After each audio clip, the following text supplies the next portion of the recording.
નમસ્કાર દર્શક મિત્રો, સ્વાગત છે આપનું જૂનાગઢ મિરર ન્યૂઝ ચેનલમાં.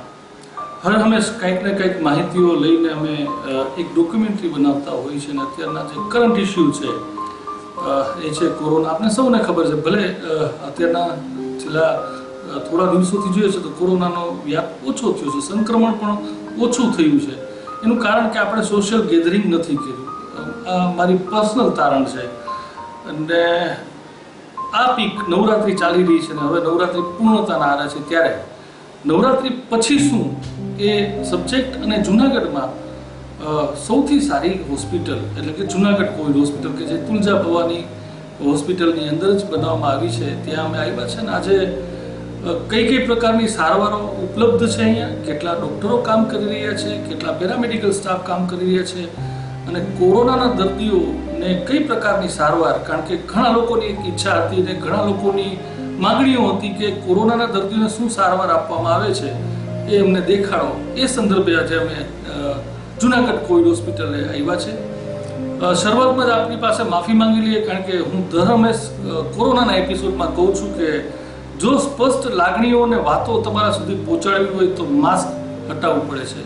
અમે નો ડાઉટ સોશિયલ ડિસ્ટન્સિંગથી બેઠા છીએ, મેન્ટેન કરીએ છીએ, એટલે તમને ક્યારેક એવું લાગશે કે કોવિડની વાત હોય અને માસ્ક નથી પહેરવું, તો એ માટે હું આપને જણાવી દઉં કે તમારા સુધી, તમારા માટે અને તમારી લાગણીઓને ધ્યાનમાં રાખીને આ વાતો જ્યારે અમે કરવાના છે ત્યારે માસ્ક હટાવવું પડે એમ છે. એટલે માફી માંગુ છું અત્યારના પહેલેથી જ.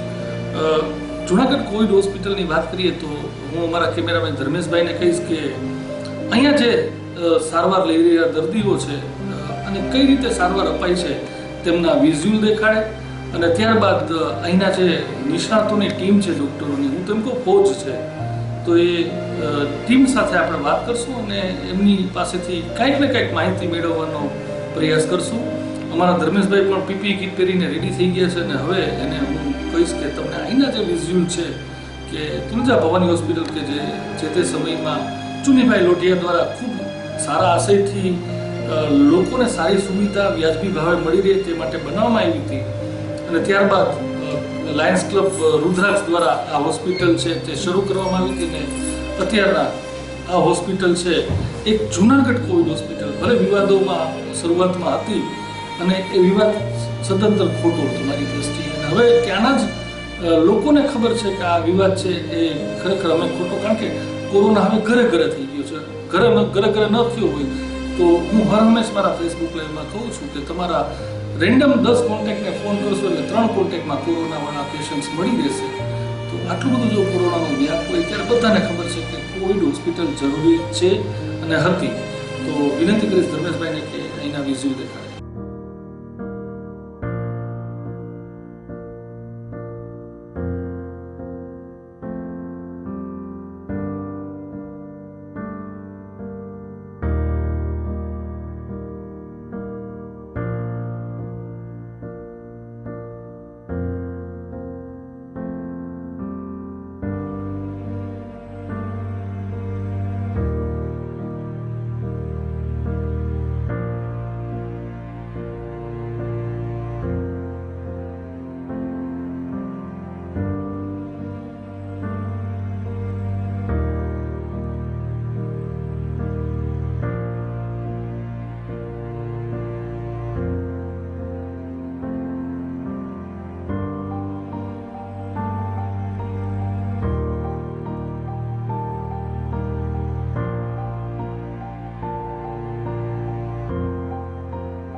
મારું નામ જયેશ અપારનાથી છે.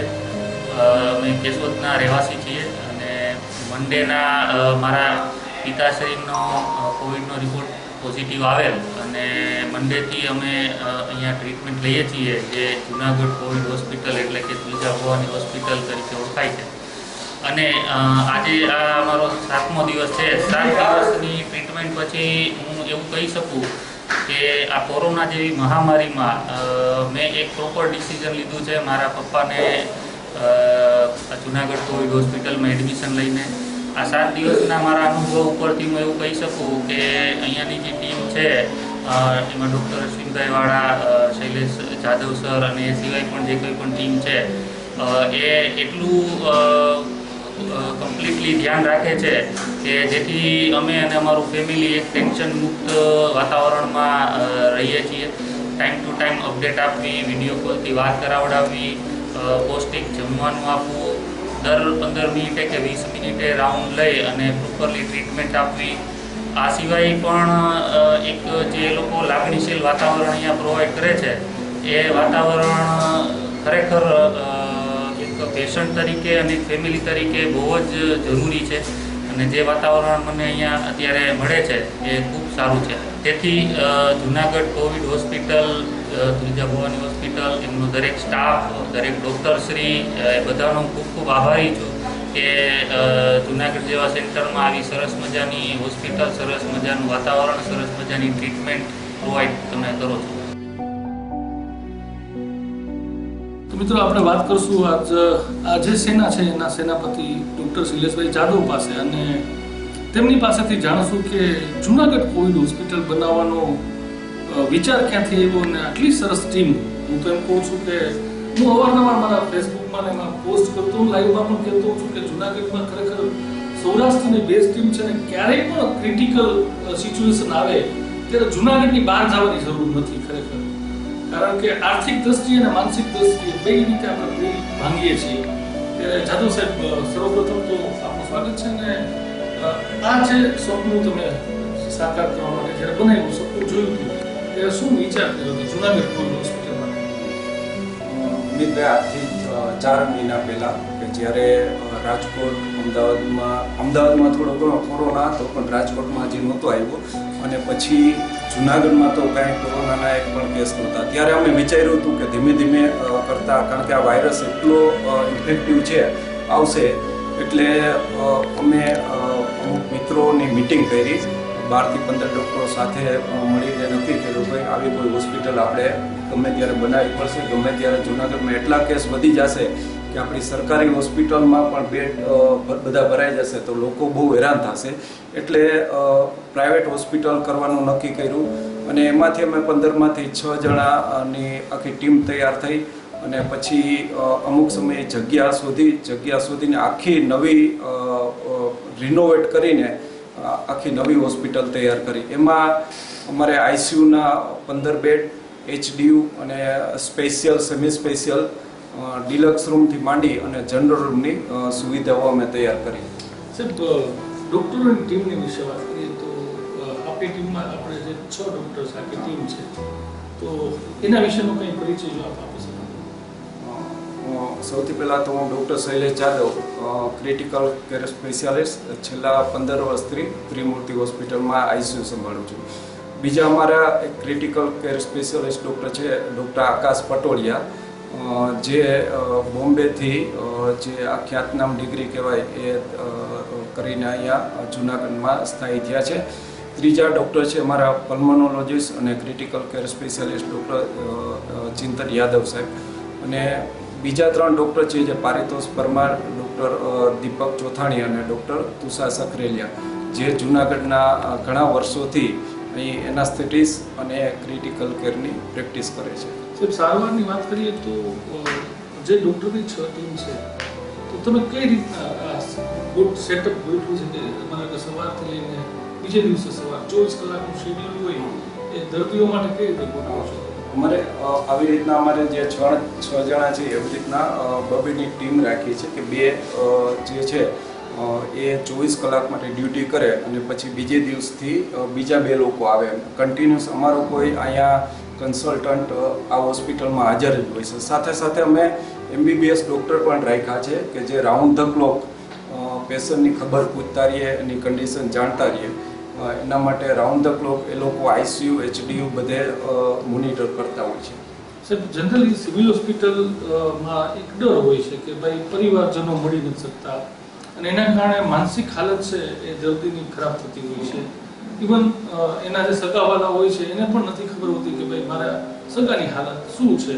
આ હું શરૂઆતના દિવસોની વાત કરું છું અને ત્યારે લોકોમાં ભય એટલે જ હતો કે ભાઈ મારે કોરોના થાય તો ઘરમાં હું આઇસોલેશન થવું છે પણ હોસ્પિટલમાં નથી જવું. તો એવા કિસ્સામાં સગાવાલાઓ માટે શું વ્યવસ્થા છે? એ તમારી સાચી વાત છે, કારણ કે જ્યારે સગાવાલા મુશ્કેલી વખતે સાથે ન હોય એટલે દર્દીઓ બહુ ગભરાઈ જતા હોય છે. પણ અમારે અહીંયા જે સ્ટાફથી માંડી નર્સિંગ સ્ટાફ, વોર્ડ બોય અને બીજા કેરટેકર રાખ્યા છે કે આત્મીયતાથી એમની સાર સંભાળ રાખે છે, જમાડે છે, અમને કોઈ નાવા ધોવા લઈ જાય, બીજી વસ્તુ, એમાં બધાની સાથે એક દર્દી સાથે એક અમારો કેરટેકર હોય છે. ટોટલ સ્ટાફ કેટલો છે? અમારે total staff nursing staff, ward boy માંડીને 50 નો સ્ટાફ છે. તો મિત્રો, આ હતા શૈલેષભાઈ જાદવ સાહેબ. અને હજી પણ જે આખી ટીમ મેં તમને કીધી છે કે ટીમ ઇન્ડિયાની જેમ હોય ને, IPLની ટીમ ભલે 12 જણાની હોય, અહીંયા 6 જણાની ટીમ છે અને ખરેખર ખૂબ સુંદર ટીમ છે. હું તો એમ કહું કે નિષ્ણાતોની ટીમ છે ને. તમે જો કાઠિયાવાડી ભાષામાં ગામડાવાળા પૂછો તો કોરોનાના ડૉક્ટર કહી શકાય એવા બધા ડૉક્ટરો છે. એક ડૉક્ટરની એક આઈડેન્ટિટી છે ને એ કોરોનાના ડૉક્ટર, અને એટલા માટે જ આ કોવિડ હોસ્પિટલ છે. વાત કરશું બીજા જે ડૉક્ટરશ્રીઓ છે અહીંના ટીમના, તેમની સાથે અને તેમને જે વિચારો છે એ જાણશું. મિત્રો, આપણે વાત કરશું જુનાગઢ કોવિડ હોસ્પિટલના સેનાના બીજા સેનાપતિ સાહેબ. આના કારણ છે કોરોના વોરિયર કહેવામાં આવે છે. વોરિયર એટલે લડવૈયા. એટલે સેનાપતિના આવા શબ્દો મારા વાકાટ વાપરવાના રહી એટલા માટે ફરીથી હું તમને કીધું કે માસ્ક અમે નથી પહેરવું એટલા માટે કે તમારા સુધી અમારી લાગણીઓ અમારે પહોંચાડવાની છે. એટલા માટે અમે માસ્ક પહેરતા નથી, કારણ કે માસ્ક પહેરવાથી થાય છે એવું કે મને એવું લાગે પર્સનલી કે મારા જે શબ્દો હોય છે દબાઈ જાય છે. એટલે પૂર્વ મંજૂરી લઈને તમારી અને ડૉક્ટર સાહેબોની ભાઈ મને કંઈ થાય તો તમે હાચવી લેજો, એટલે માસ્ક અમે પહેર્યું નથી. વાત કરશું ડૉક્ટર આકાશભાઈ પટોડિયા કે જેઓ રિવર્સ ICU કરીને અહીંયા સરસ મજાનું ICU હોસ્પિટલ ચલાવે છે અને સાહેબની એક ડિગ્રી છે IOCCM કે જે સૌરાષ્ટ્રમાં હજી સુધી સાહેબ આપણું એક અહોભાગ્ય છે કે આટલી સરસ ડિગ્રીવાળા જુનાગઢમાં ડૉક્ટર છે. આકાશભાઈ, આપનું ખૂબ સ્વાગત છે. અને સાહેબ, ખૂબ નાની એજ છે અને કોરોના છે એ બહુ જે તે સમય હોસ્પિટલની તમે લોકોએ નિર્ણય લીધો ત્યારે કોરોનાનો ડર પણ એવો મોટો હતો. તો સાહેબ, પહેલાં તો એ કહ્યું કે ટીમમાં સામેલ થવા માટે ઘરવાળાએ હા કઈ રીતે કરી? મેં કેવું છે કે હું અત્યારે કેવું કે લાસ્ટ 5 વર્ષથી હું ક્રિટિકલ કેરનું કરું છું, ICUનું કરું છું.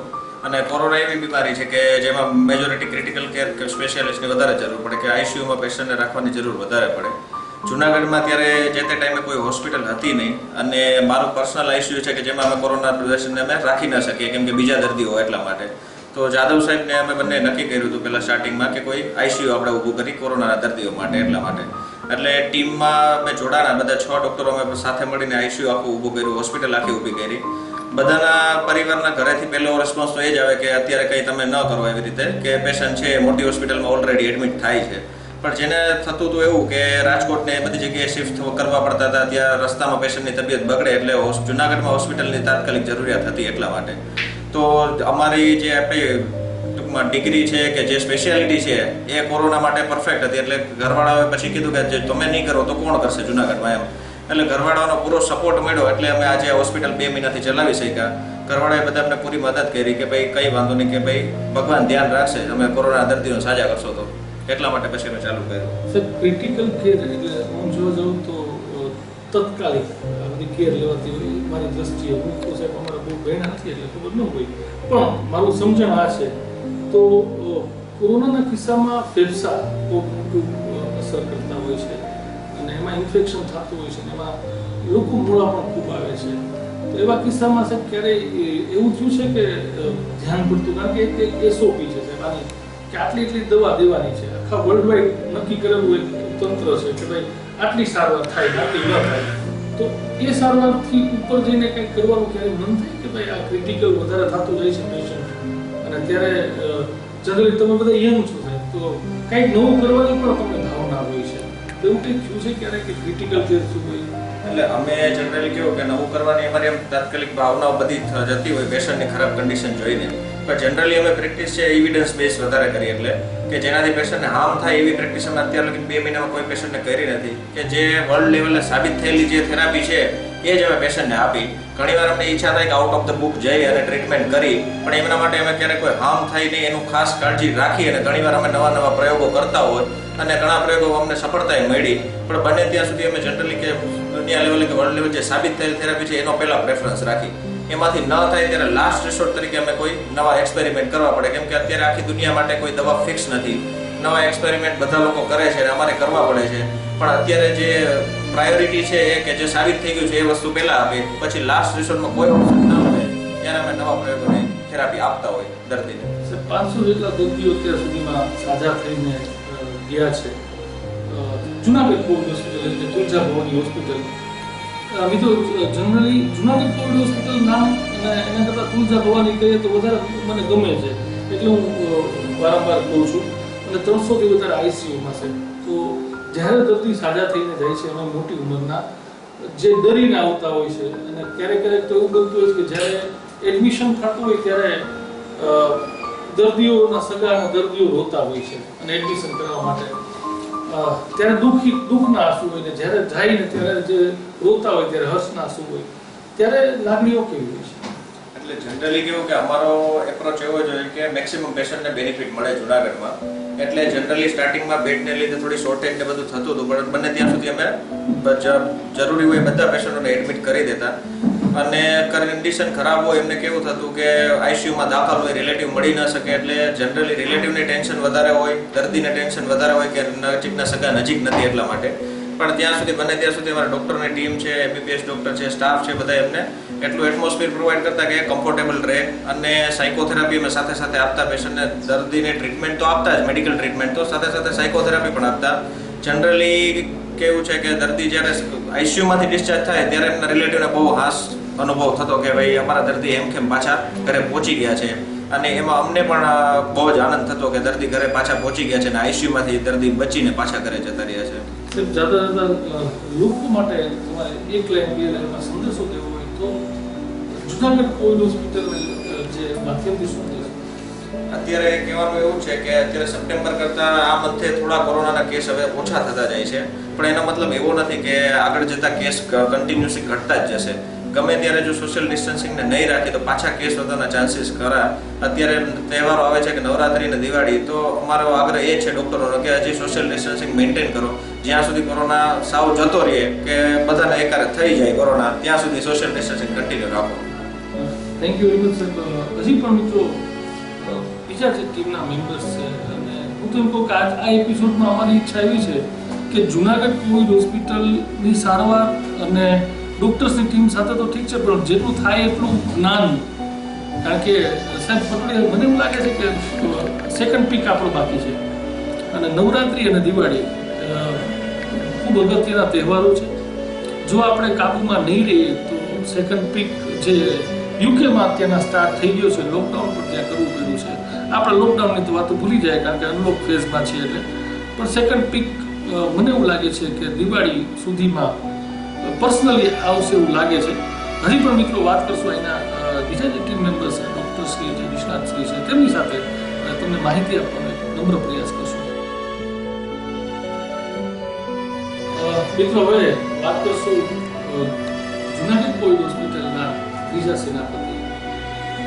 જનરલી કોરોનામાં ફેફસાનું ખૂબ મહત્વ હોય છે, કારણ કે મહત્વ એટલા માટે હું શબ્દ વાપરું છું કારણ કે કોરોના છે ફેફસાની અંદર જ જનરલી આવતો હોય છે. એ વિશે તો સાહેબ જ કહેશે, પણ ફેફસા કોવિડમાં વધુ મહત્વના હોય છે. ત્યારે વાત કરશું ડૉક્ટર ચિંતનભાઈ યાદવ કે જે સિવિલ હોસ્પિટલમાં તેમણે કોરોના કાળ દરમિયાન, તો એટલે કોરોના કાળ ચાલુ છે પણ લોકડાઉનમાં સિવિલ હોસ્પિટલમાં ખૂબ મોટું કામ કર્યું છે. અને હું તો એમ કહું છું કે અડધું જુનાગઢ, કારણ કે ખૂબ નાની એજ છે અને નાની એજમાં સાહેબ એમણે ખૂબ મોટું નામ કર્યું છે પોતાના સેવાભાવથી. એવા ડૉક્ટર ચિંતનભાઈ યાદવ સાથે વાત કરીશું. સાહેબ આપનું પણ સ્વાગત છે. અને સાહેબ કોરોના એટલે ફેફસુ એટલે કોરોના હું માનું છું જુનાગઢ કોવિડ હોસ્પિટલમાં કેવા પ્રકારની સારવાર અને ફેફસાનું કેટલું મહત્વ સાહેબ એ જો સમજાવી શકીએ આપણે. હવે જો જુનાગઢ કોવિડ હોસ્પિટલની અંદર જનરલી એવા પેશન્ટ આવતા હોય છે કે જેની અંદર લંગ ઇન્વોલ્વમેન્ટ વધારે હોય છે. હવે એમાં માઇલ્ડ મોડરેટ સિવિયર કેટેગરી પ્રમાણે કેટેગરાઇઝ કરીને એ પ્રમાણે ટ્રીટમેન્ટ ચાલુ કરતા હોઈએ છીએ. જનરલી ઓક્સિજન ઓછું હોય એવા પેશન્ટ વધારે પ્રમાણમાં અમારે ત્યાં એડમિટ થતા હોય છે ને એવા જ પેશન્ટની અંદર અમારે અમારા બેસ્ટ એફર્ટ આપતા હોઈએ છીએ કે જેથી કરીને લંગ ઇન્વોલ્વમેન્ટ ઓછું થાય, સાથે સાથે બોડીનું સ્ટ્રેસ લેવલ ઓછું થાય, અકોર્ડિંગલી ટ્રીટમેન્ટ પ્લાન કરીને કરતા હોય છે. જે કહેવાય ને કે હંમેશા રોજ દિવસમાં 4 થી 5 વાર અમે પેશન્ટ રિવ્યૂ કરતા હોય એ રીતે કે વસ્તુ બગડે એ પહેલાં જ તે એને પાણી પહેલાં પાળ બાંધવા જેવું કે ભાઈ વસ્તુ પેશન્ટ ડિટોરિએટ થાય કે વધારે પેલું કોમ્પ્લિકેટ થાય એ પહેલાં જ તમે એ રીતે ટ્રીટમેન્ટમાં મોડિફાઈ કરતા હોય. જનરલી આની ટ્રીટમેન્ટ વર્લ્ડ વાઇડ બધી જ જગ્યાએ મોરલેસ સિમિલર છે. કોઈ આગળ કોઈ જાદુ નથી કોઈ જગ્યાએ પેશન્ટ ઠીક કરવા માટે. પણ જે કહેવાય ને કે ટાઈમલી ડિસિઝન્સ એ બહુ મહત્વના હોય છે અને એના માટે એક્સપર્ટાઇઝ જોતી હોય છે. એના માટે અમારી ટીમ સતત પ્રયત્ન કરતી રહેતી હોય છે કે પેશન્ટ બગડે પહેલાં બગડીને આવતા હોય છે એમાં 100% રિઝલ્ટ કોઈ જ જગ્યાએ નથી હોતું, પણ અમે એટલીસ્ટ એફર્ટ 100% આપીએ કે વસ્તુ બગડે પહેલાં સાચી થઈ જાય. સાહેબ એક તમને વાત એક પૂછું કે હોમ આઇસોલેશન જનરલી કરતા હોય લોકો અને હોમ આઇસોલેશનમાં ઓક્સિમીટરથી ઓક્સિજન ચેક કરતા હોય છે. તો ઓક્સિમીટર અને ઓક્સિજન અને ફેફસાને મતલબ કે ઓક્સિજન લેવલ 92, 95, 96 હોય છે, 95, 96 પણ ફેફસામાં લોચો હાલતો હોય છે સાહેબ કોઈ ખબર નથી હોતી. તો એવા કિસ્સામાં હોમ આઇસોલેશન કેટલું વિતાવા પહેલી વસ્તુ, કારણ કે સાહેબ ઘણા કિસ્સામાં અમે પણ જોયું છે કે ભાઈ 5 દિવસ સુધી હોમ આઇસોલેશનમાં હોય, અચાનક સાહેબ એને ચક્કર આવવા માંડે છે, શ્વાસ ચડવા માંડે છે, પછી સીટી સ્કેન કરાવવા જાય છે અને સીટી સ્કેનમાં 50% ઇમ્પ્રુવમેન્ટ આવે છે. પછી સાહેબ અમુક કિસ્સામાં ગુજરી પણ જાય છે સાહેબ, ઘણા કિસ્સામાં થયું છે. તો એના માટે કંઈક આપણે પ્રકાશ પાડી શકીએ. હવે વસ્તુ કેવી થતી હોય છે કે જ્યારે બોડીની અંદર ઇન્ફેક્શન એન્ટર થાય ત્યારે પહેલો તાવનો ફેઝ આવતો હોય છે, સાદા તાવ, શરદી ઉધરસ, કે જ્યારે ગળામાં જ કે ઇન્ફેક્શન હોય ત્યારે શરદી ઉધરસ થાય ને જનરલી સેલ્ફ લિમિટેડ હોય છે. પણ અરાઉન્ડ 5મો દિવસ કે 7મો દિવસ થાય ત્યારે ઇન્ફેક્શન ઉતરીને ફેફસામાં જતું હોય છે. બહુ બધા ફેક્ટર્સ, ઉંમર છે, પ્રતિકારક શક્તિ છે, કોમોર્બિડિટી, હૃદયની બીમારી, ડાયાબિટીસ, કિડનીની બીમારી, લીવરની, એ બધા અલગ અલગ ફેક્ટર પ્રમાણે લંગ્સની અંદર ઇફેક્ટ કરતું હોય છે, વધતા હોય છે પ્રમાણ. હવે ડિફરન્શિએટ કેવી રીતે સેફ રહેવું જોઈએ તો એના માટે સૌથી બેસ્ટ વસ્તુ કહેવાય કે હોમ આઇસોલેશન સારી વસ્તુ છે. મોટા ઘણા લોકો સાજા થઈ છે ને ઘણા બગડે પણ છે. ડિફરન્શિએટ એટલા માટે કરવું પડે, એનો સૌથી બેસ્ટ વસ્તુ છે તમે કોઈ બી એક એક્સપર્ટ ડૉક્ટરને પોઝિટિવ આવે છે તો એક્સપર્ટ ડૉક્ટરનો ઓપિનિયન લો. તમને કાંઈ નથી તો એ ભગવાનની દયા છે, પણ કાંઈ થશે નહીં ને એ ડૉક્ટરને ડિસાઇડ કરવા છે. તમે જાતે ડિસાઇડ કરશો કે મને કાંઈ નથી થવાનું, એવા ઘણા પેશન્ટ અમારી આગળ બગડીને અમારી હોસ્પિટલમાં અત્યારે આવતા હોય છે. એટલે મારી દ્રષ્ટિએ આમાં કેવું થતું હોય છે સાહેબ, જો ઓક્સિજન ઓછું થવાનું કારણ ફેફસાનો સોજો છે. જનરલી ફેફસાને છે ને આપણે ચાની ગળણી સાથે સરખાવ કરવું છું કે જેવી રીતે ચા આપણે ગળણીની અંદર ગાળીએ એટલે નીચે કપમાં પડતી હોય છે, એ જ રીતે ફેફસાની અંદર સૌથી એનો લાસ્ટ પોર્શન એલ્વિયોલાઈ, કે એલ્વિયોલાઈમાંથી હવા આપણે શ્વાસ લઈ અંદર જાય, એલ્વિયોલાઈમાંથી લોહીમાં ભરતી હોય છે. જેવી રીતે ચામાંથી ગળણીમાંથી ચા ગળણીમાંથી કપમાં ભરાય છે, એ જ રીતે જ્યારે ગળણીની અંદર છેલ્લે જ્યારે મૂકી આવી જાય કે મલાઈ આવી જાય તો એ જનરલી ઓક્સિજન ચા છે ગળાતી નથી, ઓછી નીચે જતી. એ જ રીતે જે રીતે ફેફસામાંથી નોર્મલ ઓક્સિજન કઢાઈ જાય છે પણ એની અંદર જ્યારે સોજો આવે છે ત્યારે ઓક્સિજન લોહીમાં એટલા પ્રમાણમાં ઘટતું નથી, એટલે પલ્સ ઓક્સિમીટરમાં તમારે ઓછું દેખાડતું હોય છે. એટલા માટે જ્યારે 5મો 7મો દિવસ એ બહુ ક્રિટિકલ ફેઝ હોય છે ત્યારે ડૉક્ટરને ડિસાઇડ કરવા દો.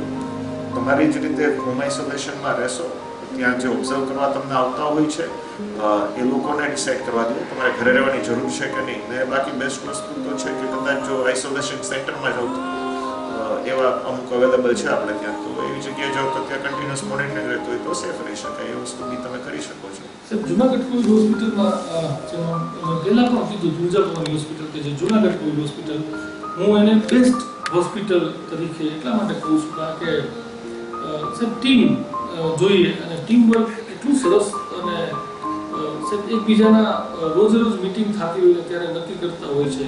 સાહેબ એક મોબાઈલ એપ્લિકેશન તમે લોકોએ બનાવી છે અને એમાં એમાં જ દર્દીનું આખું મોનિટરિંગ હોય છે. માની લો કે તમે બહારગામ ક્યારેક જવું પડતું હોય છે, તો એવા કિસ્સામાં મોનિટરિંગ થતું હોય એ શું છે? આની અંદર છે ને અમારા જુનિયર ડોક્ટર્સ ને બીજા અંદરના સ્ટાફ વગેરે અમુક કલાકે દરેક પેશન્ટની અપડેટ એમાં અપલોડ કરતા હોય છે, જેથી કરીને એ એપ્લિકેશન, કેમ કે દરેક ડોક્ટરને સપોઝ ઓન ડ્યુટી છે એમને દર્દીની કન્ડિશન ખબર હોય, પણ સપોઝ આજે સવારે મેં જોયેલું છે, સાંજે મારે એની અપડેટ રાખવી હોય તો હું એપ્લિકેશનની અંદર તરત ને તરત ડેટા અપલોડ થતા હોય છે. મને જે ચેન્જીસ ઇવન હું કદાચ ફિઝિકલ પ્રેઝન્ટ નથી તોય શું ચેન્જ કરવા, એ બધી જ વસ્તુ એપ્લિકેશન થ્રુ થઈ શકે. કેમ કે આમાં કેવું છે વસ્તુ કે એપ્રોચ છે ને બહુ પ્રિસાઇઝ રાખવો પડે એમ છે. જો થોડા બી લિબરલ લઈએ તો આ દર્દી વધારે જ પ્રમાણમાં ક્રિટિકલ થતા હોય છે, અને ટાઈમલી અમુક ડિસિઝન મેકિંગ છે ને બહુ જરૂરી હોય છે. એ કરવા માટે અમારે બહુ એલર્ટ રહેવું પડે છે, અને આ એપ્લિકેશન ઘણી રીતે હેલ્પફુલ થતી હોય છે આખી અમારી ટીમને. યાદવ સાહેબ, જનરલી ચિંતનભાઈ યાદવનું નામ તો બધાય જાણ્યું છે સાહેબ. હું તો આને પહેલાં હસવાની વાત કરીએ તો 3 દિવસ પહેલાં મેં સાહેબ પાસે શક્તિની ગોળીઓ પણ માંગી હતી સાહેબ. આખો દિવસ તમે કોવિડ પોઝિટિવ દાખલા તરીકે આ કોવિડ હોસ્પિટલમાં આવીને દર્દીઓ જોતા હો, પ્લસ તમારી હોસ્પિટલ ઓપીડી ટાઈમ મેનેજમેન્ટ કરીને સાહેબ થાકી જવાતું હોય છે. કોઈ પણ જ્યારે દર્દી અહીંથી સાજો થઈ નીકળે છે, એક ખુશી લઈને નીકળે છે, ત્યારે તમને કઈ પ્રકારની અનુભૂતિ થાય છે? હવે સાચું કહું ને વસ્તુ તો દરેક વ્યક્તિ કોઈ પણ માણસ કામ કરે ને તો એનું એન્ડ રિઝલ્ટ હોય ને એ જ સેટિસ્ફેક્શન. પૈસા સેકન્ડરી વસ્તુ હોય છે, પણ જે એ સેટિસ્ફેક્શન હોય છે ને એ માટે માણસો દોડતા હોય છે.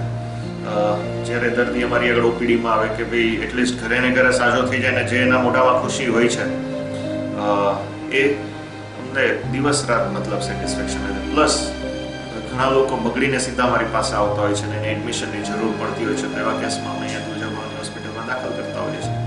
ને અચાનક વેન્ટિલેટર પર હોય કે વધારે પ્રમાણમાં ઓક્સિજનમાં હોય ને એ દર્દી જ્યારે સાજું થાય છે ને એના મોઢાની ખુશી ને સંતોષ કહેવાય ને એ વસ્તુ અમારા દિવસ રાત દોડતા રાખે છે. ને મેઇન એના ફેમિલીવાળાને જે કહેવાય ને કે તમને પણ ખબર હશે કે જ્યારે આ બધા લોકો એક પેશન્ટ દાખલ હોય ત્યારે બીજા 40 જણાને એની ચિંતા હોય. જ્યારે એ લોકો જ્યારે અમે કહીએ ને કે ભાઈ હવે ડિસ્ચાર્જ કરવાના છે, ત્યારનો જે હાશકારો છે ને એ અમારી બેટરી ચાર્જ કરી દેતું હોય છે. એટલે કહેવાય ને કે એ વસ્તુનો આનંદ વ્યક્ત કરવો અઘરો છે, પણ એ અનુભવ મતલબ એ જ અમને દોડતા રાખે છે સારી ભાષામાં. મિત્રો આ હતા ડૉક્ટર ચિંતન યાદવ સાહેબ, ને હજી પણ આ ટીમ મેં તમે કીધું 6 લોકોની ટીમ છે નિષ્ણાતોની. જુનાગઢના બેસ્ટ ડૉક્ટર કહી શકાય. એક ડૉક્ટર સાથે આપણે વાતો કરશું અને જુનાગઢ મિરર દ્વારા કંઈક ને કંઈક તમને માહિતીઓ છે એ પ્રોવાઈડ કરવાનો જે પ્રયત્ન કર્યો છે તો પ્રયત્ન કરશું. તો મિત્રો જેમ વાત કરી એમ ફરીથી જે લોકો હમણાં જોડાણા છે એમને કહી દઉં કે માસ્ક વગર અમે આ એપિસોડ કરી રહ્યા છે એનું કારણ માત્ર ને માત્ર એટલું છે કે તમને લોકોને શબ્દ અને અમારી લાગણીઓ છે એ સ્પષ્ટ રીતના તમને સમજાવી શકીએ, સંભળાવી શકીએ, એટલા માટે અમે માસ્ક પહેરતા નથી આ એપિસોડમાં. કારણ કે માસ્ક પહેરવાથી અગેન એન્ડ અગેન હું કહીશ કે શબ્દો છે એ દબાઈ જતા હોય છે, બેઝ જેને કહી શકાય વધારે અવાજમાં આવી જાય છે, જેના કારણે શબ્દો છે એ દબાઈ જાય. વાત કરશું ડૉક્ટર તુષાર સખરેલા સાહેબ સાથે કે જેઓ એનેસ્થેસિયાના સ્પેશિયાલિસ્ટ છે દેશી ભાષામાં, અને આપણે તો કાઠિયાવાડી દર્શકો છો એમના માટે સીસી સુંઘાડવાના ડૉક્ટર. સખરેલા સાહેબ આપનું સ્વાગત છે. સાહેબ, કોરોનામાં એનેસ્થેસિયાનું મહત્વ શું? આપણે જનરલી કોરોનામાં આવ્યા સીસી નથી સુંઘાડવાની, પણ જનરલી અમારું મહત્વ આઈસીયુમાં હોય છે કે આઈસીયુમાં પેશન્ટને વેન્ટિલેટર પર મૂકવા, પેશન્ટને ઇન્ટ્યુબેશન કરીને કે મોઢામાં નળી નાખીને જે વેન્ટિલેટર મૂકવા એમાં અમારું એક્સપર્ટાઇઝ હોય છે. એના માટે ખાસ અમારી જરૂર પડે છે એનેસ્થેસિયોલોજિસ્ટની. આઈસીયુમાં જે વેન્ટિલેટરના ક્રિટિકલ દર્દી હોય એમાં આ બધી જે પ્રોસિજર કરવાની હોય, સેન્ટ્રલ લાઇન નાખવાની છે, એ દર્દીને વેન્ટિલેટર પર મૂકવાનું છે, એમાં ખાસ અમારી જરૂર પડે છે. અને ખાસ એચડીયુના પેશન્ટમાં કે જેમાં ઓક્સિજનની રિક્વાયરમેન્ટ હોય એમાં ડિસિઝન લેવામાં કે હવે પેશન્ટને નેક્સ્ટ સ્ટેપ શું કરવું, આટલું ઓક્સિજન છે, ક્રિટિકલ થાય છે તો નેક્સ્ટ સ્ટેપ શું કરવું, એમાં ખાસ અમારો રોલ વધારે હોય છે. એટલે એના માટે ખાસ આઈસીયુમાં અમારે આ બધી પ્રોસિજરમાં અમારી વધારે જરૂર. સખરેલા સાહેબ, 300થી વધારે દર્દીઓ આપણે અહીંયા સાજા થયા છે આઈસીયુમાંથી. ખાસ જુનાગઢ કોવિડ હોસ્પિટલ કે જે તુલજાભવાની હોસ્પિટલ અમે કહીએ છીએ, પહેલું પેશન્ટ જ્યારે તમે વેન્ટિલેટર ઉપર લઈ આવ્યા ત્યારે જનરલી ભગવાનનું નામ કે એવું કંઈ, કારણ કે સાહેબ સમજો કે કોરોનામાં કોવિડ હોસ્પિટલ આપણે જુનાગઢમાં સેકન્ડ રૂમ જોવા જાવ કલ્પ હોસ્પિટલમાં છે અને તમને વિચાર્યું હતું કે ટૂંકમાં આટલા 300 પેશન્ટ કે જે આઈસીયુમાં આવશે એમાં વેન્ટિલેટર ઉપર પણ ઘણા આવ્યા છે તો પેલું પેશન્ટ આવ્યું વેન્ટિલેટર ઉપર ત્યારે એને શું લાગે? જનરલી શું હોય કે કોરોનામાં તો પેશન્ટ એમ જ છે કે બહાર બધાને કે વેન્ટિલેટર ઉપર જાય એટલે પેશન્ટ બચતું નથી, પણ ખરેખર એવું નથી. જો વેન્ટિલેટર ઉપર પેશન્ટ જાય, પ્રોપર એનું મેનેજમેન્ટ થાય, એને પ્રોપર સારવાર બધું મળે તો આઉટ આવી જાય છે. જ્યારે પેલું પેશન્ટ વેન્ટિલેટર ઉપર આવ્યું ત્યારે અમને બી એવું થયું હોય કે ભાઈ આમાંથી બહાર નીકળવું અઘરું છે, પણ જે અમારે બધા 6 ડૉક્ટરની ટીમ છે, એના જે એફર્ટ્સ છે, એનું જે મેનેજમેન્ટ છે, એના હિસાબે જે પેશન્ટ સાજું થઈને ગયું અને જે અમને પેલા પેશન્ટના સગાજી છે એ જે એના વર્ડ્સ હોય એના ઉપરથી અમને સંતોષ મળે કે ખાસ ના જે આપણે આટલી મહેનત કરી, આટલા એફર્ટ્સ કર્યા એ બરાબર છે. બીજી વસ્તુ કે વેન્ટિલેટર ઉપર આવે એટલે એવું નથી કે પેશન્ટ બચતું નથી, ચાન્સીસ છે. મેં કીધું ને પ્રોપર મેનેજમેન્ટ અને પ્રોપર એફર્ટ બધું કરે સારવાર એના. સાહેબ, જુનાગઢ કોવિડ હોસ્પિટલ એટલે કે તુલજાપુવાની હોસ્પિટલમાં પેશન્ટ ગમે ત્યારે ફોન કરતું હોય છે અને મને જ્યાં સુધી ખ્યાલ છે ત્યાં સુધી લોકડાઉન 1, 2, 3, 4 અને અનલોક 1 સુધી માણસો શું પૂછતા પહેલા કે વેન્ટિલેટર છે? ખરેખર એ જનરલી માનો કે સામાન્ય કોરોના થયો હોય ને, માઇલ્ડ કોરોના જેને કહી શકાય, તો પણ વેન્ટિલેટરની માંગણી કરતા હોય કે વેન્ટિલેટર છે. અત્યારના કેટલા પેશન્ટ છે હાલમાં અને અત્યાર સુધીમાં વેન્ટિલેટર ઉપર કેટલા પેશન્ટ આવ્યા છે અને કેટલા સાજા થયા છે જુનાગઢ કોવિડ હોસ્પિટલમાં? જેમકે અત્યારે અમે આઈસીયુમાં 300 થી વધારે પેશન્ટ જે છે બરાબર છે એ વેન્ટિલેટર ઉપર ટૂંકમાં લીધા છે અને સાજા થઈને ગયા છે બરાબર છે. બધા નહીં પણ અમુક પેશન્ટ છે બરાબર છે એની ડેથ પણ થઈ છે, જે રેર કેસ છે, જે બહુ જ ખરાબ ક્રિટિકલ કન્ડિશનમાં આવ્યા હતા બરાબર છે. સાજા થઈને ગયા એનો રેશિયો વધારે છે. અમારે જનરલી જોઈએ તો ડેથ રેટ 0.5% થી પણ ઓછો છે, જે ઓલ ઓવર કોરોનાનો ડેથ રેટ છે એના કરતાં ઘણો ઓછો કહેવાય આ હોસ્પિટલનો ડેથ રેટ. એનું મેઇન કારણ તમને શું લાગે છે? મેઇનલી અમારી ટીમ મેનેજમેન્ટ છે, ટીમનું જે મેનેજમેન્ટ છે, round the clock doctor, junior doctor બધા અહીંયા હાજર હોય છે, જે પેશન્ટનું મેનેજમેન્ટ થાય છે એ મેઇન કારણ હું માનું છું કે જેની હિસાબે આટલા પેશન્ટ સાજા થઈને ડેથ રેટ આટલો ઓછો છે જનરલ બધું કરતાં. લોકોને કંઈક કહેવા માંગતો હોય? લોકોને એટલું જ કહેવા માંગીએ કે આ જે કોરોના છે હજી ગયો નથી, હજી કાળ ચાલુ જ છે. આટલા બધા તહેવારો આવે છે, ખાસ ધ્યાન રાખો સોશિયલ ડિસ્ટન્સિંગનું અને માસ્કનું બધાનું બરાબર છે, જેથી કરીને આટલો ફેલાય નહીં. હજી ગયો નથી, જ્યાં સુધીની પ્રોપર દવા કે રસી ન શોધાય ત્યાં સુધી ખાસ કાળજી રાખવા જેવું છે. મિત્રો, વાત કરશું જુનાગઢ કોવિડ હોસ્પિટલ એટલે કે તુલજાભવાની હોસ્પિટલના સિનિયર એનેસ્થેસિયાના ડૉક્ટર. આમ જુઓ તો મારા ગુરુભાઈ છે, એમના પપ્પા છે, એ મારા ગુરુ હતા વિવેકાનંદ સ્કૂલમાં અને ઘણા સમયથી માકડીયા હોસ્પિટલમાં સેવા બજાવે છે. જુનાગઢના ઘણા ખરા લોકો એમને હવે ઓળખતા થઈ ગયા છે. ડૉક્ટર પારિતોષભાઈ પરમાર સાહેબે તુષાર સખરેલિયા સાહેબે તો વાત કરી કે મૃત્યુદર આપણે અહીંયા 0.5% છે, પણ વર્લ્ડ વાઇડ મૃત્યુદર વધતો જાય છે. એનું કારણ છે કે સમય લોકો વધારે માંગી લે, 6-7 દિવસ ઘરે રહે છે અને પછી ઓચિંતું પછી બગડી જાય, પછી પેશન્ટ આવે છે, પછી ડૉક્ટરોને દોષ દે છે. એવા કિસ્સામાં તમે શું કહેવા માંગો છો? અત્યારના જે હોમ આઇસોલેશનનો કન્સેપ્ટ આવ્યો છે એમાં સૌથી મોટી પ્રોબ્લેમ એ છે કે હોમ આઇસોલેટ થયા પછી દર્દીઓ રેગ્યુલર જે તે ફિઝિશિયનને કન્સલ્ટ નથી કરતા. રેગ્યુલર કન્સલ્ટેશન કરવામાં લેટ થઈ જવાય છે. એને લીધે જ્યારે કોરોના ફેફસામાં શરીરમાં આગળ વધી જાય છે પછી પેશન્ટને ક્યારે ખબર પડે? જ્યારે એનું સેચ્યુરેશન ડાઉન થવા માંડે, એમને શ્વાસની તકલીફ વધવા માંડે, પછી ડાયરેક્ટ દર્દી જ્યારે હોસ્પિટલમાં દોડે છે ત્યારે લેટ થઈ ગયું છે. ડાયરેક્ટ ઓક્સિજન ઉપર અને ઘણા દર્દી ડાયરેક્ટ વેન્ટિલેટર ની જરૂરિયાત હોય એવા દર્દી ડાયરેક્ટ એડમિટ થવા માટે આવે છે. ત્યાં સુધીમાં રોગ છે એને લીધે જે શરીરની અંદર સોજો આવે છે એ બહુ આગળ વધી ગયો હોય છે. પછી એવા દર્દીની રિકવરી માટેના ચાન્સીસ ઘણા ઓછા થઈ જતા હોય છે. એટલે શરૂઆતથી જ પ્રોપર ગાઈડન્સ જે તે કન્સલ્ટન્ટ એમડી ફિઝિશિયનને બતાવવું જરૂરી છે. એમડી ફિઝિશિયન છે, ચેસ્ટ ફિઝિશિયન છે, આપણી ટીમમાં આકાશભાઈ છે, સુરેશભાઈ છે કે જે ક્રિટિકલ કેર સ્પેશિયાલિસ્ટ છે, એમને રેગ્યુલર ફોલોઅપ લેવું એ બહુ જ મહત્વની વાત છે. મારા ઘરમાં જ એક કિસ્સો કહું તો મારા સગા કાકા બરાબર, એમને જ્યારે પહેલી જ વખત મને કમ્પ્લેન કરી કે મને સેજ નબળાઈ લાગે છે, એમને એવું જ હતું કે મને નહીં જ હોય, છતાં મેં એમને ફોર્સ કરીને ટેસ્ટ કરાવ્યો. ટેસ્ટ પોઝિટિવ આવ્યું, બરોબર છે. તાત્કાલિક જ બીજા બધા ઇન્વેસ્ટિગેશન કરાવી અને ટ્રીટમેન્ટ ચાલુ કરાવી દીધી ફિઝિશિયનની. આજ 15મો દિવસ છે. આજે મેં એમને ઘરની બહાર નીકળવાની છૂટ આપી દીધી. એમને બધા રિપોર્ટ નોર્મલ થઈ ગયા છે.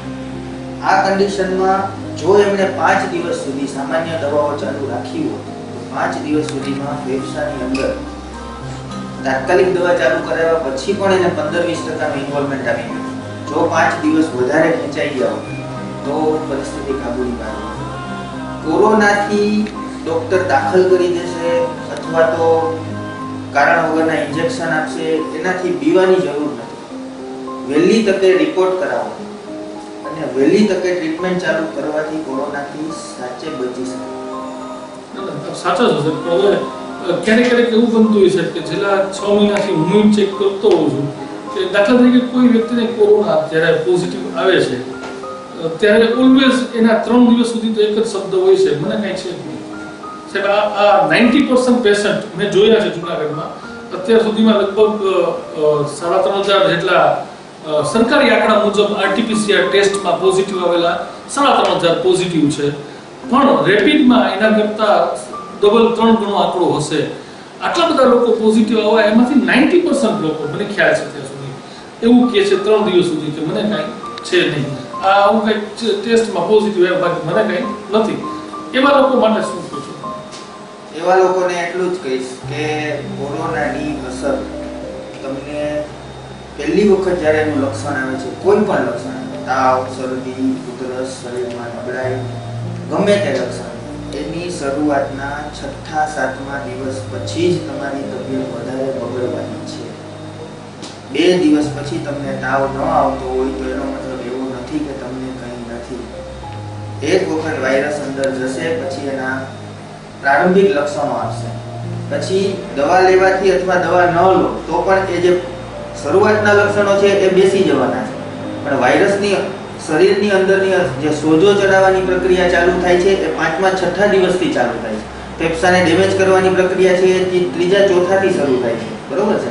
પણ શરૂઆતમાં 3-4થા દિવસે પણ તમને શ્વાસ નહીં ચડે, પણ ફેફસામાં તમે સીટી સ્કેન કરાવશો તો એમાં 3-4થા દિવસે આવશે કે હવે ડેમેજ થવાનું શરૂ થઈ ગયું છે. એમાં પણ જો તમને કોઈ કોમોર્બિડિટીઝ હોય, ડાયાબિટીસ છે, બીપી છે, એવી કોઈ પહેલેથી કોમોર્બિડિટીઝ હોય તો 3-4થા દિવસે પણ ફેફસાનું ડેમેજ 50% સુધી પહોંચી જાય એવા પણ દાખલા છે. એટલે તમને કંઈ હવે નથી એવું મનમાં રાખવું એ ખરેખર તમને આગળ જતાં બહુ મોટી નુકસાની પહોંચાડી શકે એમ છે. એટલે એવું ન રાખીને કોરોનાનું પૂરેપૂરું ફોલોઅપ જે છે 10 થી 15 દિવસ સુધીનું તમારા કોઈ પણ પ્રોપર ફિઝિશિયન પાસે લેવું બહુ જ જરૂરી થઈ જાય છે.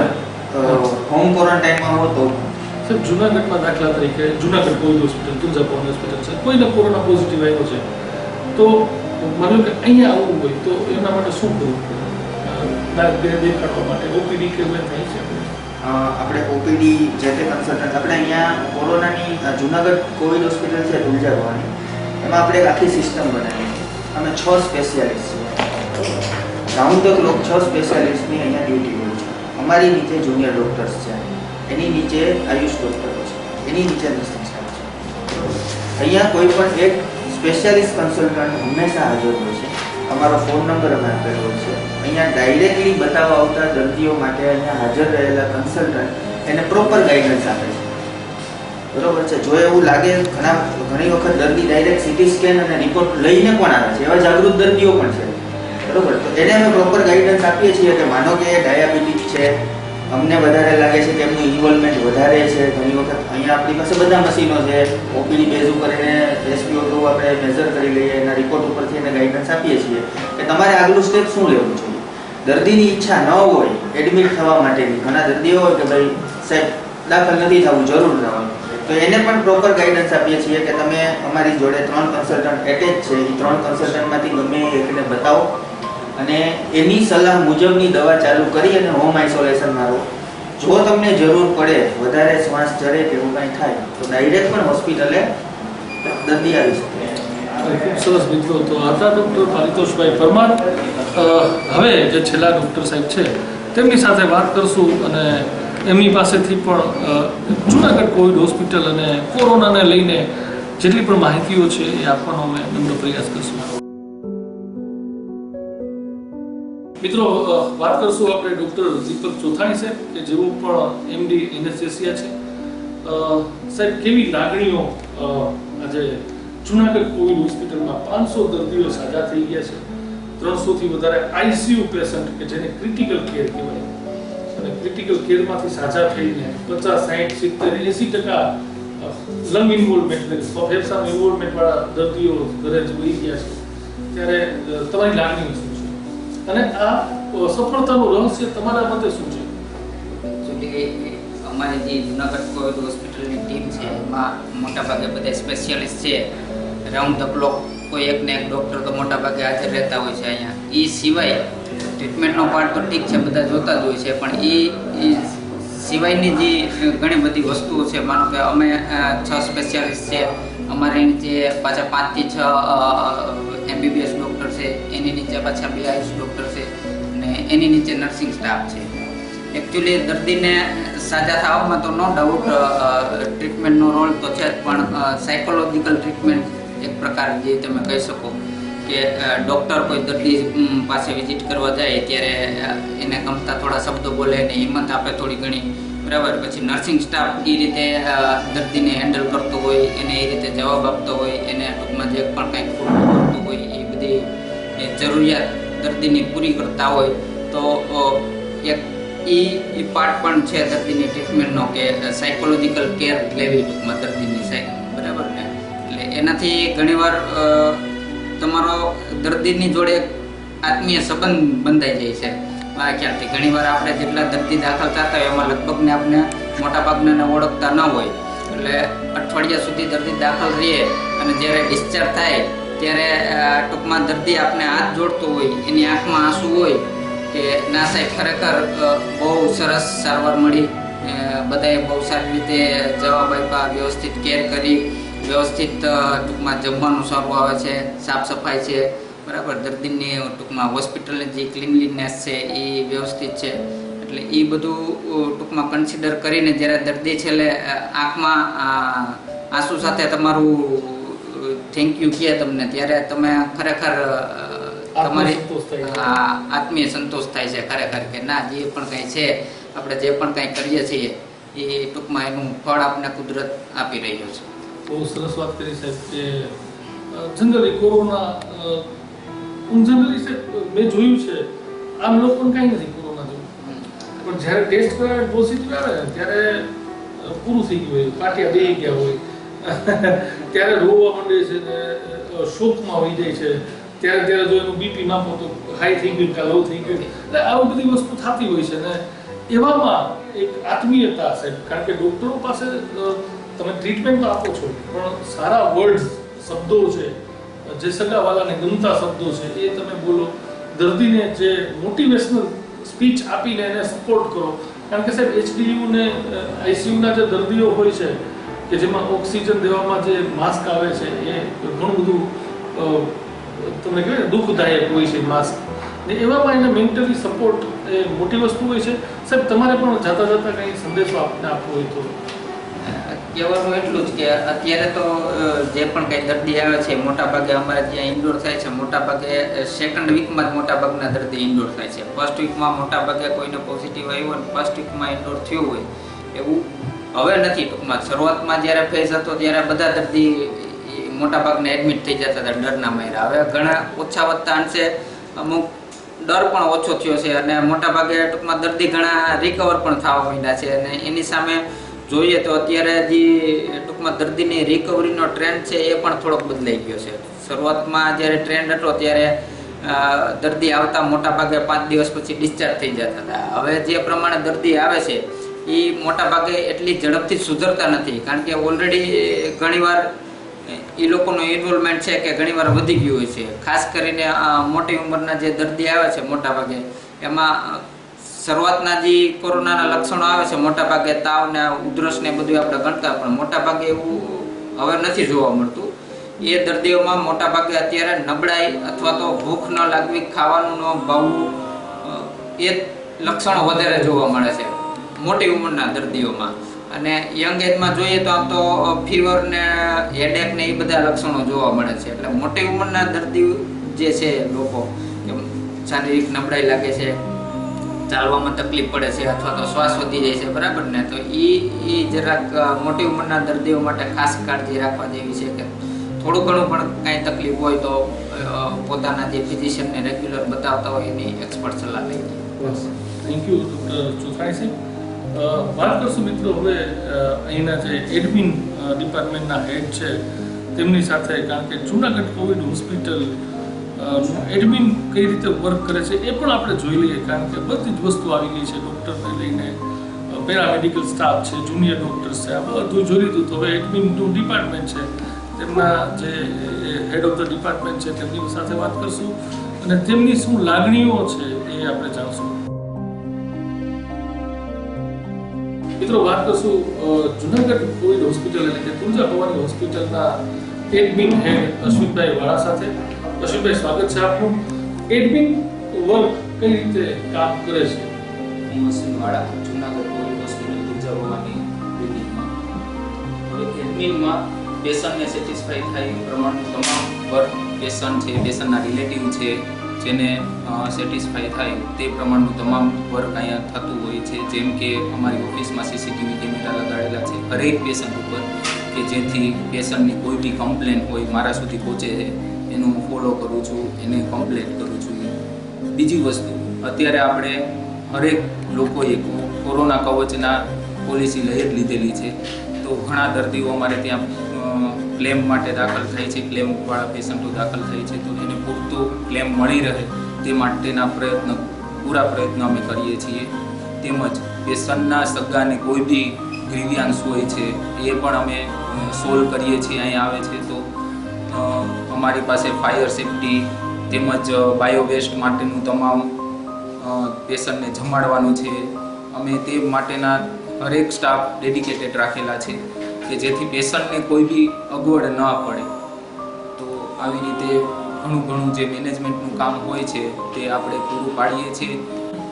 તેમજ અમિતભાઈ, જોવા બેસીએ ને તો અમે અત્યાર સુધીમાં 500 થી 550 જેટલા દર્દીઓને અમે સાજા કરીને મોકલેલા છે. એમાં 350 જેટલા દર્દીઓ અમિતભાઈ જેના ક્લેમ અમે અહીંથી બેઠા પાસ કરાવેલા છે. જેમ કે એના ડોક્યુમેન્ટરી છે, આ છે, તે છે, બધું અમે અહીંથી પાસ કરાવ. જે પણ પેશન્ટને ગ્રીવન્સ હોય છે એ અમે સોલ્વ કરીને એના બધા જ ક્લેમ, બધા જ વળતર, બધું જ વળતર મહત્વનું છે, કારણ કે સરકારની ગાઈડલાઈન મુજબ એક ફી નક્કી કરવામાં આવી છે આખા ગુજરાતમાં.